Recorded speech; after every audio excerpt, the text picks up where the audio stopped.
Hey folks, Tracy here. In this video, I'm going to pick up reading where I left off in a previous video, which I'll either put a card to or a link at the end or both. And that is the updated preface. What happened? Why did we give up our plant-based diet to begin with back in like late 2016, early 2017? What happened? I'm going to skip ahead slightly. If you have the book, I ended on page 18, the top paragraph. I'm going to pick up towards the middle of the next page. So, after years of observing the antics of not only my mind, but that of my many clients, family, and others, I have come to realize or recognize what I refer to in this book and in this book as the coyote trickster, a sort of devil in disguise. It is the smaller ego self parts that chatters in our heads and convinces us of many things which we act upon, whether true or not. We inherit beliefs since a young age from family, teachers, peers, and media. Many of these beliefs are untrue, yet we live as if they are. And a great book to read about this, a very short one, is Don Miguel Ruiz's The Four Agreements. Whatever is held in the subconscious mind of unhealed wounds, limiting beliefs, and unmet needs will eventually come to light. Whenever something comes up that we do not want to face or feel, the trickster has clever ways of keeping us distracted, in denial, or deluded. A few of the dreaded D's, which I outline in great detail in this book. Great book. The dreaded D's are tools of the ego that keep us from seeing things as they really are. We are unconscious to what is going on beneath the superficial and far limited awareness of our conscious mind. And this is what gets us into trouble. Unresolved old issues get triggered through seemingly unrelated events. They demand our attention. And as I learned while studying to become a certified holistic core counselor, core being an acronym, the first two steps are to become conscious of and own our triggers. Until we uproot the erroneous beliefs buried in the caverns of our minds, love and tend our inner wounded parts, and forgive ourselves and others for any real or perceived offenses, our subconscious minds will continue to bring us experiences that match our predominant beliefs and perceptions about ourselves as if honoring a contract. If you don't feel worthy, then life will give you lots of experiences to prove that, no, you're not really worthy, because every time things start to be going well, boom, something will happen because you basically subconsciously believe you're not worthy of anything better, so things won't get better. It's not a punishment. It's just how things work. The coyote trickster will do its level best to keep us in the dark. That is just how it is, and the sooner we understand this, the quicker we free ourselves to live as the sovereign divine souls we are created to be. As Dr. Martin Hart, creator of the Holistic Core Counseling Certification Program, repeatedly stated, you only evolve as much as your least evolved parts. So the better part of you can be doing really well and feeling really great about everything and your accomplishments and everything else, but if whatever parts are still stuck, they're going to limit your ability to move beyond and create what I, define here as helping you create your most illuminated life. At the time we made the decision to add animal foods back into our diet back in 2016, the lawyers in our heads put together what seemed like a solid case for needing to eat animal foods again in order to improve our health, whether to deal with chronic digestive issues, allergies, Dawn psoriasis, or my increasing fatigue. We failed to look at alternative explanations for each of these conditions. We did not account for the impact stress was having on our health, especially being self-employed, running a practice in the area that typically drops in business every summer as snowbirds return to their primary homes. I would wake up feeling tired from poor sleep and see only my flaws in the mirror. My appearance seemed a poor reflection of the healthy lifestyle we were promoting. Comments on my YouTube videos saying how old I look just confirmed my belief. When our minds are searching for answers, we tend to be drawn to those sources that resonate with our own underlying beliefs. Our culture is biased towards supporting the need to consume animal flesh foods in order to be healthy. I doubt the data supports this. Vegans make up such a small percentage of the population. Heart disease, diabetes, cancer, and other diseases take the lives of multiple thousands annually. The vast majority are not vegan. Wikipedia defines confirmation bias as the tendency to search for, interpret, favor, and recall information in a way that confirms or supports one's prior beliefs or values. People display this bias when they select information that supports their views and ignore contrary information, or when they interpret ambiguous evidence as supporting their existing attitudes. The effect is strongest for desired outcomes, emotionally charged issues, and deeply entrenched beliefs. As a certified clinical hypnotherapist, we study how the mind works. The mind, or ego, likes to be right.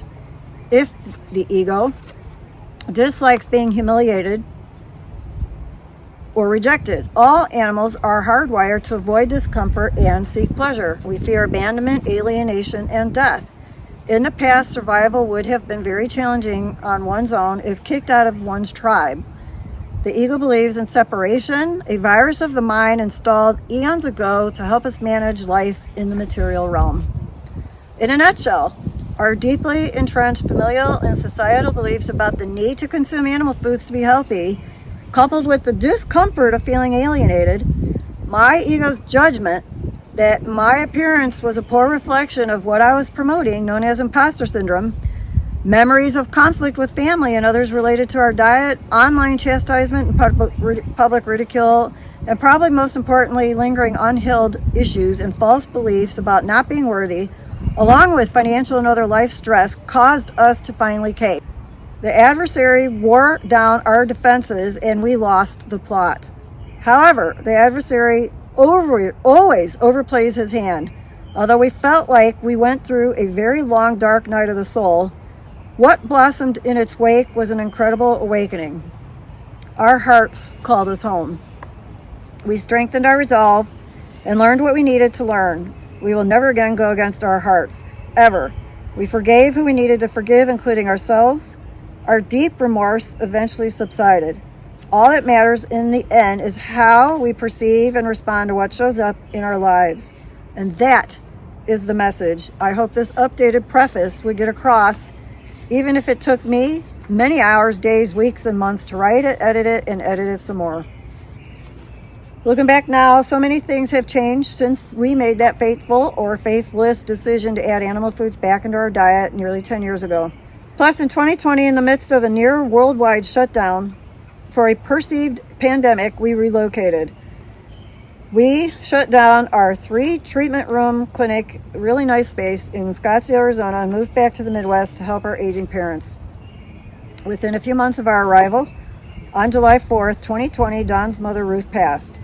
She elected to have open heart surgery at the age of 85 for fear of not having enough energy to help her husband, Don, who was becoming increasingly weak from the lack of sleep due to his prostate cancer.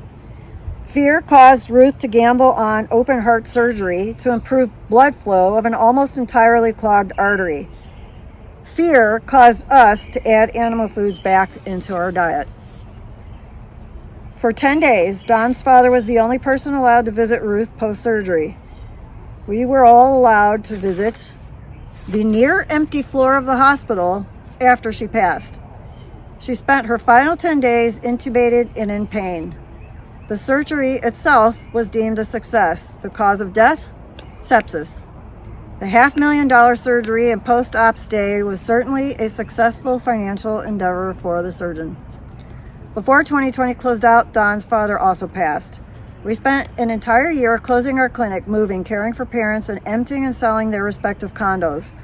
During this 1 year, I knew many other people who had passed, none from COVID, including my uncle who attended our wedding, a lifelong friend and sweet neighbor. To say it was a strange year for us and the world would be an understatement. Unlike many others, however, we had little downtime. Thankfully, gas was super cheap when we were on the move and the highways were quiet. Over the years, many people considered what we were doing to be extreme. Avoiding all animal foods was considered the most extreme. Avoiding most plant foods was met more with curiosity. By contrast, Don and I consider having your chest sawed open to remove blockages to be extreme. Yet, it is a cash cow. Can you see how so many things are connected? We eat many foods we believe are good for us. Eventually, symptoms arise. Over time, they become advanced enough that we are given medications or undergo invasive surgeries. The pockets of those so many trust with their lives are being lined by an ignorant public. As stated in Hosea 4:6, my people suffer for a lack of knowledge. I hope I've adequately answered the question, what happened? I perhaps should have asked earlier that you read this all with an open heart. This was our personal experience that I am sharing in hopes it helps others. We do not expect everyone who consumes an animal-based diet to share our beliefs, nor desire to give up all flesh foods overnight. Don and I were given a gift. We got to experience the consequences of our choices and going against our heart. In retrospect, I'm reminded of the scene in It's a Wonderful Life when George Bailey feverishly runs through the neon-lit streets of Pottersville, wondering what happened to his beloved Bedford Falls, his wife, and life as he knew it. We had the opportunity to uproot old wounds, reframe false beliefs, and rewire patterns of not trusting our inner knowing.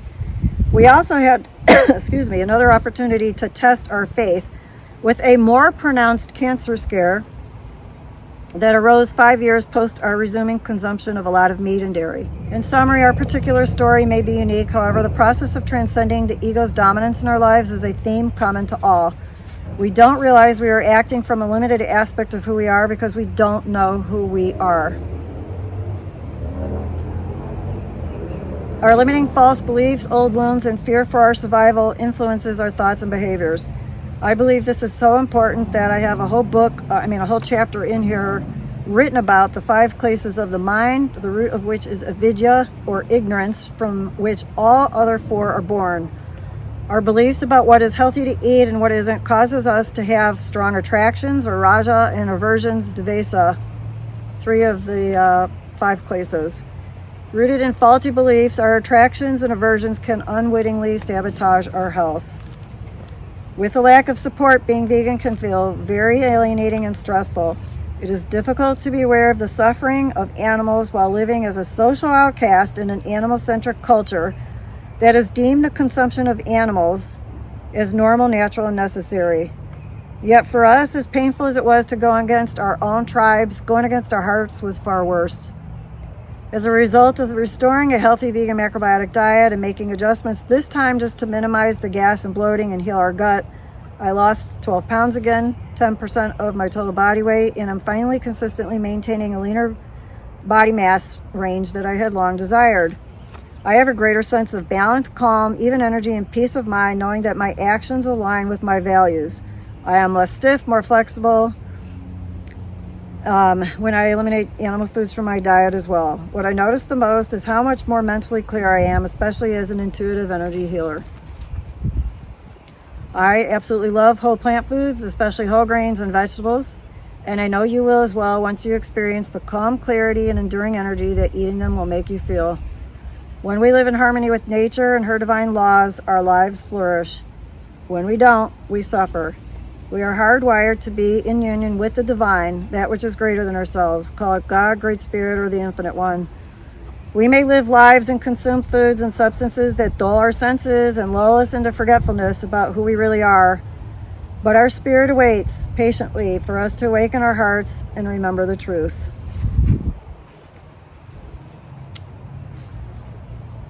It is my hope that my words will reach those of you who may already be vegan but on the verge of quitting. Even though the anti-vegan rhetoric appears to be gaining momentum, the plant-based movement is unstoppable. To those who are not vegan yet, I hope to inspire you to take the leap of faith into what I believe could be the best decision of your life. It was mine, twice. Well, the first 2 decisions of my life were the best 2. When I first moved to Arizona and met Don, and then saying yes when he proposed would probably be my second best decision. We may have briefly lost our way. However, the Macrobiotic action plan was sitting on my laptop all along because I published it 10 years ago. It's designed as a guidance system, but it's our hearts and that magnetically pull us back every time we stray. I now realize how sweet it is to return home. I hope this book, The Map, will help you find your way as well. Welcome home to the diet and way of eating that will best align with your heart, values, and divine blueprint for health. 2025 is my most recent update. This video is long. I appreciate you watching. I'm trying to get a message across. I just feel like this is kind of a time to finish unfinished business and then eventually finally move on. I would like to read some other parts of the book that aren't about past, well, maybe about past history, but in a good way. Just sharing the knowledge, the great wisdom that some of our great teachers, especially in the macrobiotic movement, brought to us. But I'm also finishing up Make Every Bite Count, and perhaps I'll read some stuff from there and just share what that Make Every Bite Count plan is and make that available as best I can when I can. So thank you for watching and thank you for support. If you like this, please give a thumbs up, leave a comment. Let me know that you actually watched the whole video. I'd really love to see how many people do. And I'll see you in the next video. Until then, check out my Instagram account. I post there more frequently, all my meals or any of my shorts videos where I'm trying to just show you what I'm eating and explain in different phases, or different videos. I just give a little bit more of the reason why I'm eating what I'm eating. So thank you so much, and I'll see you next time.